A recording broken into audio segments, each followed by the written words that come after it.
Hey everyone, I'm Laura Klein, your organic authority. So today we're cooking up a delicious appetizer. It's an organic fava bean arugula crostini, which is absolutely delicious. It's springtime and one of my favorite things have come into season, and that's fava beans. Now, you may be familiar with fava beans, you may not. They're kind of similar to lima beans, but they are way better.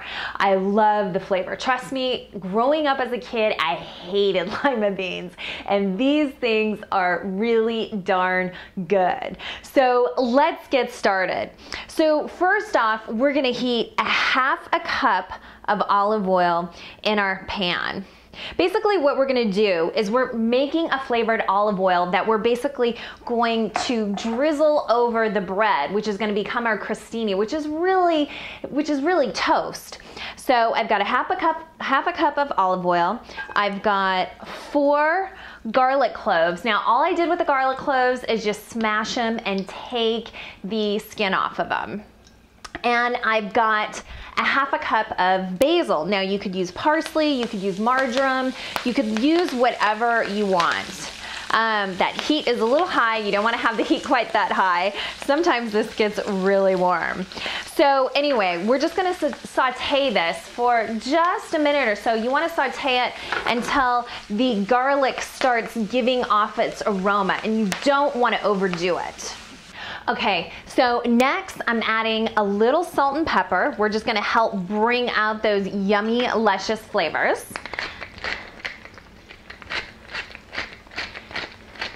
And this is done. I'm just gonna pour this into my measuring cup. And then I want to just dab this flavored olive oil on here, on each piece of bread. And then we're gonna put them in a 350-degree oven. All right, so next up are the fava beans. Now, when you buy your fava beans at your local farmer's market, or at least that's where I buy mine, they come like this. They're in this big pod, and what you wanna do is you wanna open it up. It's actually really cool. And then the pods come out like so. And what you wanna do is blanch those in salted boiling water. So when they come out, you wanna cool them, and then you can remove the skin. And what you're left with is the bean inside, which is really, really good. So we've already done that, so let's keep going. So I'm using the same pan, and I'm adding just a couple of tablespoons to my pan of olive oil. So you just wanna cover the bottom. You wanna let it heat up a little bit, so you want it to be warm.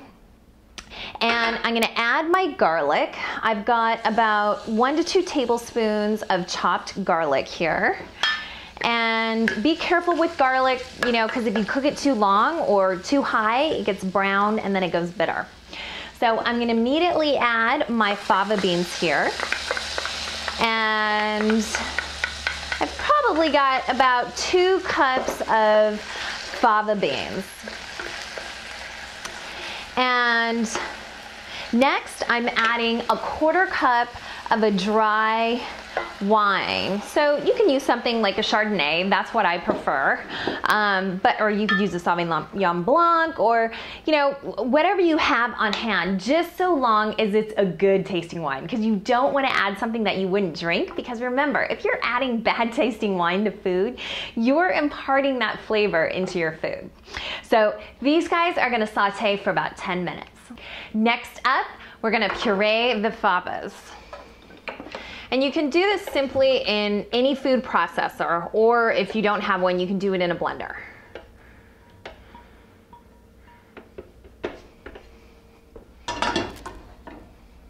By the way, I've taken the bruschetta or the crostini out of the oven. I toasted it for 15 minutes. Okay, so we're just going to take out half of our favas.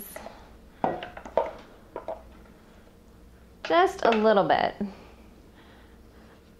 All right, and then we want to add half a cup of arugula to our fava bean puree. That's about a half a cup. We're gonna add about 3 tablespoons of yummy Parmesan pecorino cheese. It's gonna give it kind of like a nice, a little bit of saltiness, a little bit of a kick. We're gonna add 1/4 of a teaspoon of lemon zest and 1/2 teaspoon of lemon juice.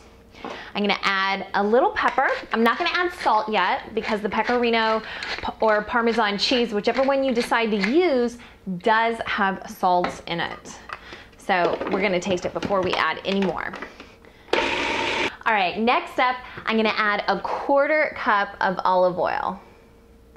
This is really gonna help bring it all together and kind of like bind it, and it's gonna be really good.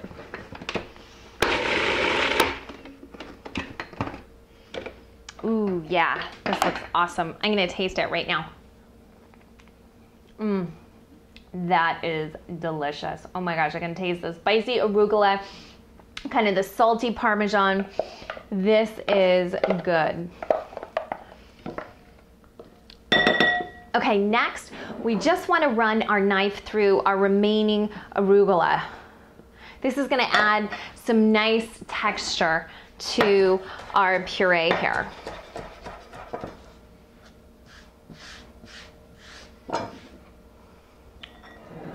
Okay, so we just want to mix all of our final ingredients together.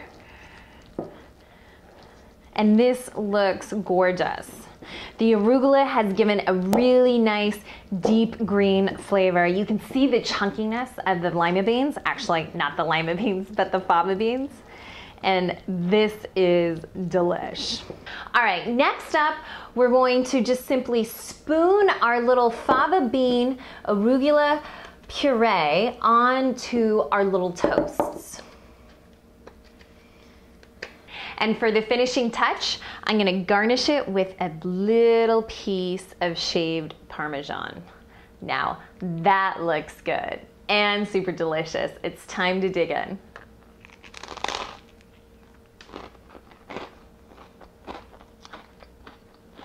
That is good. I've got the saltiness of the Parmesan, and I've got the tender sweetness of the fava beans and a little bit of the spiciness of the arugula. This is delish. All right, you guys, if you have any questions, email me at laura@organicauthority.com. Also, remember to follow me on Twitter at Organic Authority and check out my Facebook fan page. Thanks for watching OrganicAuthority.com TV. See you next time.